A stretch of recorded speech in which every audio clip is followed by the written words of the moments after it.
Tapi yang pantang sekali yang tidak boleh kita ambil ialah seperti saya katakan tadi, saya sampaikan tadi, yaitu jarak daun inai, daun jeruk nipis yang tumbuh di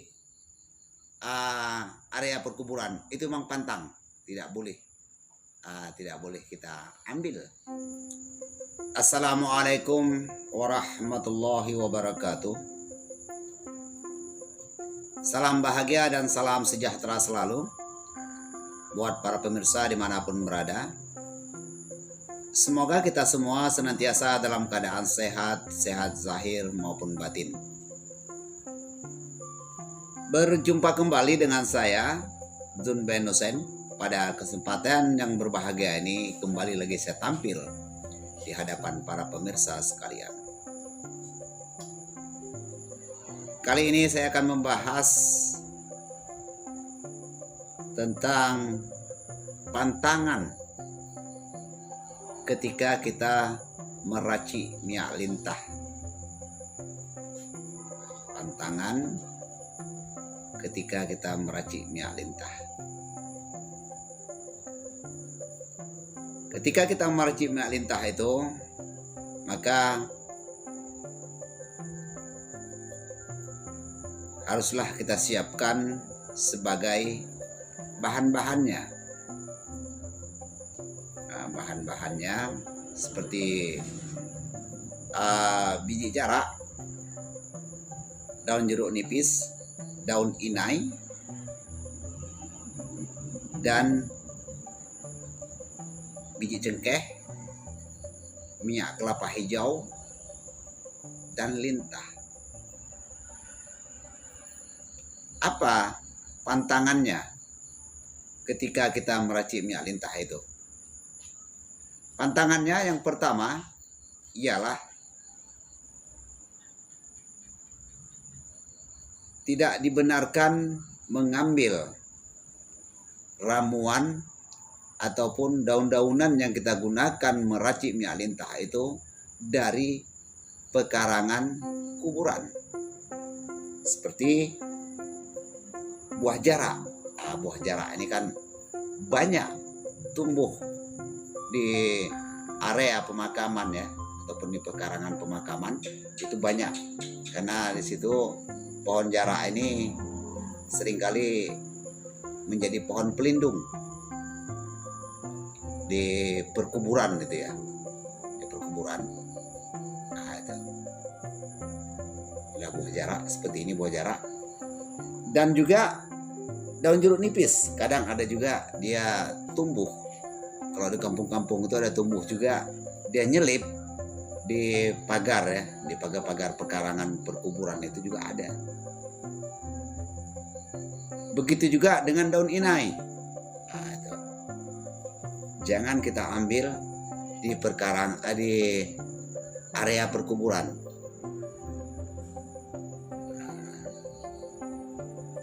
Jadi demikian juga ketika kita menemukan buah jarak tadi ini, kita katakanlah di kebun ataupun di pagar ya, maka dikatakan ini jarak pagar. Ini paling banyak tumbuh di pagar. Kalau di tempat saya sini, di Aceh ya, di Langsa, ini pohon jarak ini sering batangnya itu digunakan untuk menyisip pagar-pagar yang telah rusak. Itu seringkali ada tumbuh pohon ini, pohon jarak ini. Demikian juga dengan daun jeruk nipis. Itu daun jeruk nipis ini begitu juga sering juga ini kadang tumbuh ya. Kalau jeruk nipis bukan tumbuh ya, memang ditanam. Ditanam di kebun-kebun begitu ya, di kebun masyarakat gitu. Itu. Daun inai begitu juga. Itu. Jadi kalau kita menemukan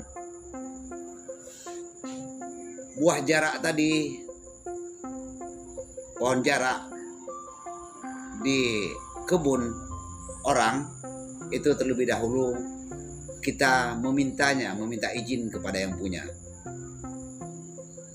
minta izin kepada yang punya. Demikian juga dengan daun jeruk nipisnya, daun inai. Nah, itu kita minta izin dulu.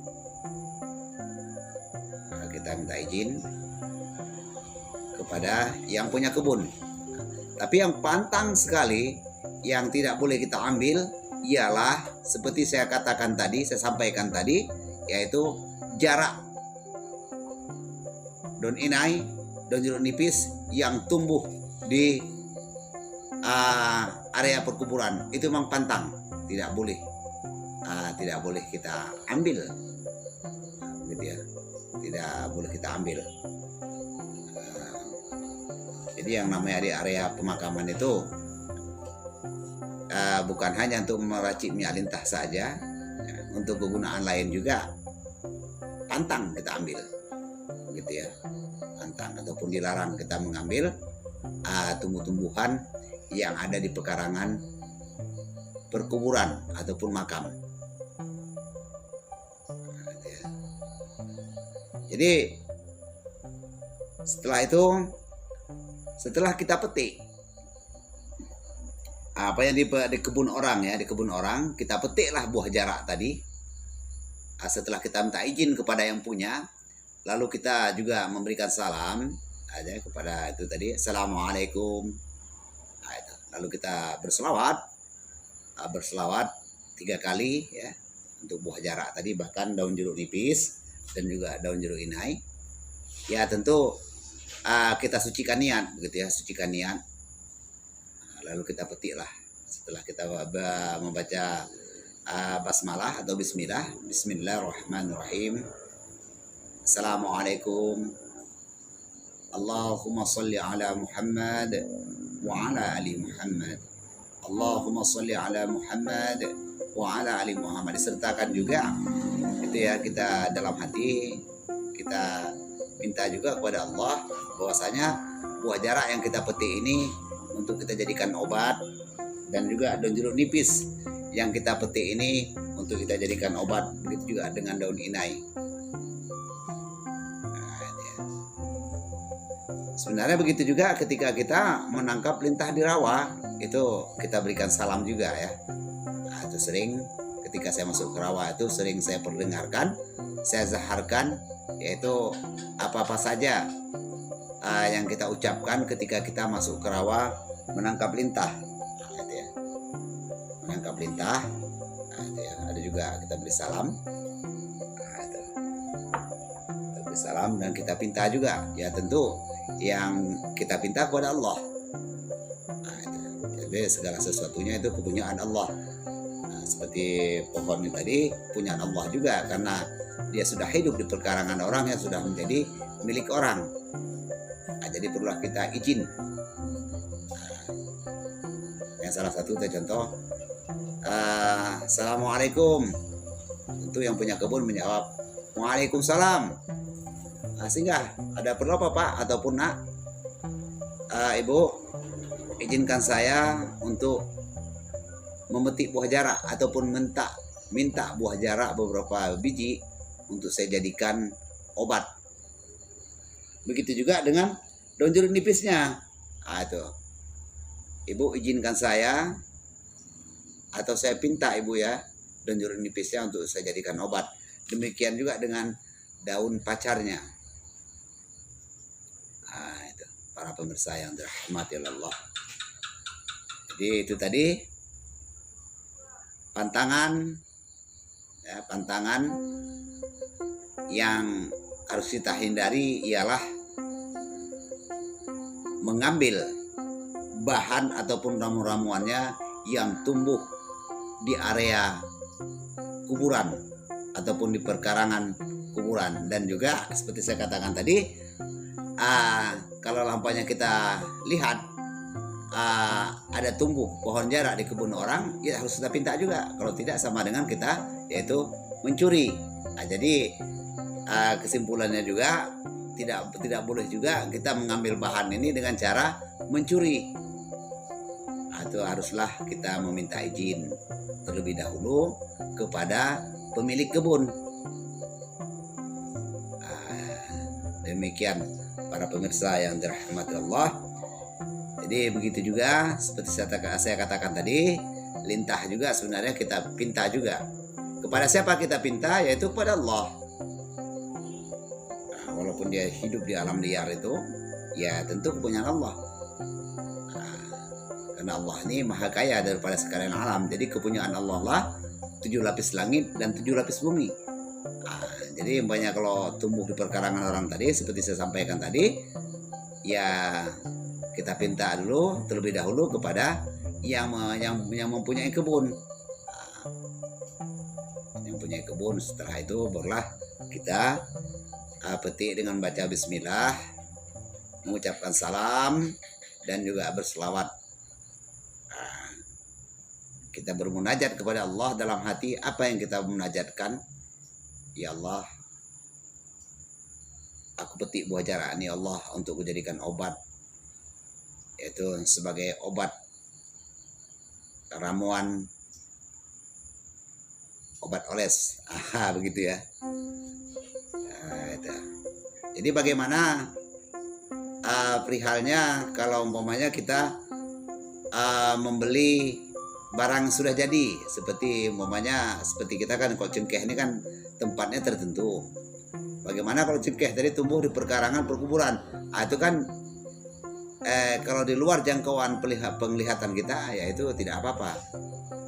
Yang saya maksud tadi, yang kita lihat dengan mata zahir kita sendiri, bahwasanya pohon tadi yang pohon jarak, jeruk nipis dan inai tadi yang tumbuh di perkuburan, itu kita lihat dengan mata zahir kita sendiri, maka itu dipantangkan untuk mengambilnya. Ini versi saya. Ini versi saya, sebab ilmu ini juga saya dapatkan dari seseorang guru. Demikian beliau menyampaikan kepada saya ataupun beramanah kepada saya, jangan mengambil bahan-bahan ataupun ramu-ramuannya dari area perkuburan. Itu pantang katanya. Itu pantang. Jadi kalau kita artikan pantang ini, sulit kita artikan pantang ini. Tapi kalau kita tidak tahu, ya tidak apa-apa. Nah, karena kita sudah tahu, maka jauhilah pantangan itu. Nah, itu. Demikian juga bagaimana kalau kelapa hijaunya yang tumbuh di perkarangan perkuburan. Nah, seperti saya katakan tadi, itu kan kita kan tidak melihat dengan mata zahir kita, tidak kita lihat langsung bahwasanya ke minyak kelapa yang diracik, minyak kelapa hijau yang diracik itu ataupun dijadikan minyak itu tumbuh di perkarangan perkuburan. Demikian para pemirsa yang dirahmati Allah.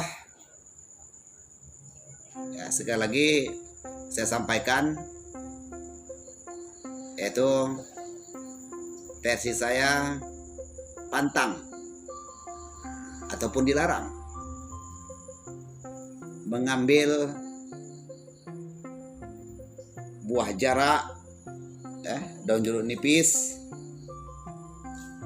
dan daun inai yang ada di sini, daun inai yang untuk kita racik menjadi minyak lintah. Nah, ini versi saya ya, karena ini juga saya dapatkan daripada seorang guru yang memberikan yaitu ilmu meracik minyak lintah ini. Demikian para pemirsa yang dirahmati Allah.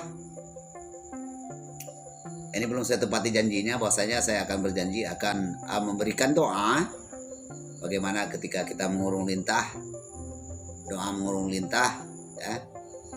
Doa ketika kita menangkap lintah di rawa sampai kita kurung ya, dan sampai lintahnya, minyak lintahnya jadi. Nah, itu insyaallah doakan saya agar saya senantiasa dalam keadaan sehat.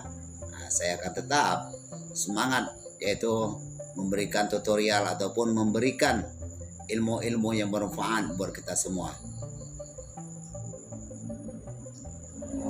Jadi saya rasa cukup sampai di sini. Semoga apa yang saya sampaikan ini bermanfaat buat kita semua, dan insya Allah juga akan bermanfaat buat generasi kita yang akan datang. Terima kasih atas segala perhatiannya. Saya akhiri. Assalamualaikum warahmatullahi wabarakatuh.